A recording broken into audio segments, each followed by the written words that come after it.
Ada beberapa saran yang dapat disampaikan untuk dapat membantu proses pengembangan bahan ajar yang baik. Yang pertama adalah pengajar, dalam hal ini pengembang bahan ajar, harus mempertimbangkan entry behavior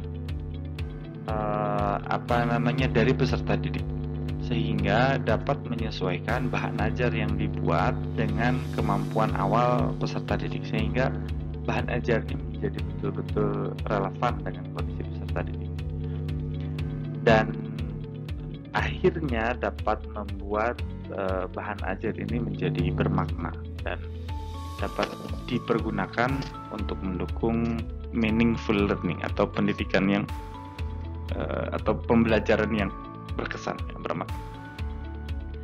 Yang kedua,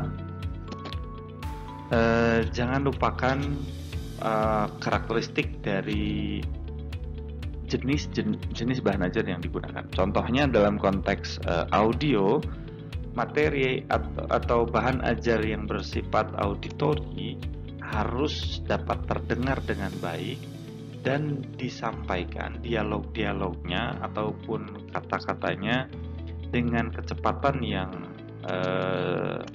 appropriate, yang layak gitu ya, tidak terlalu cepat juga tidak terlalu lambat. Yang kedua, contoh lainnya adalah terkait dengan visual.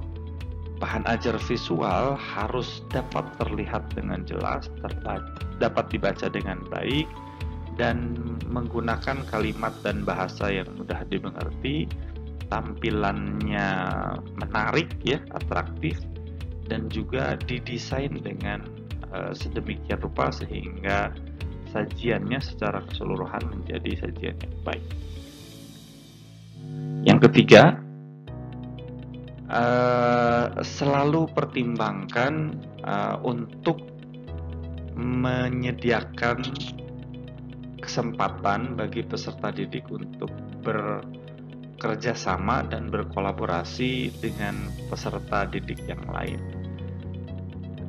Juga diharapkan dari bahan ajar ini bisa juga diberikan tambahan untuk peningkatan higher order thinking skill, seperti pemecahan masalah, pengambilan keputusan, dan negosiasi.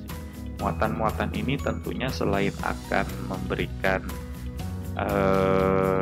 kelebihan atau added value dari bahan ajar yang disampaikan, juga akan menjadikan penggunaannya menjadi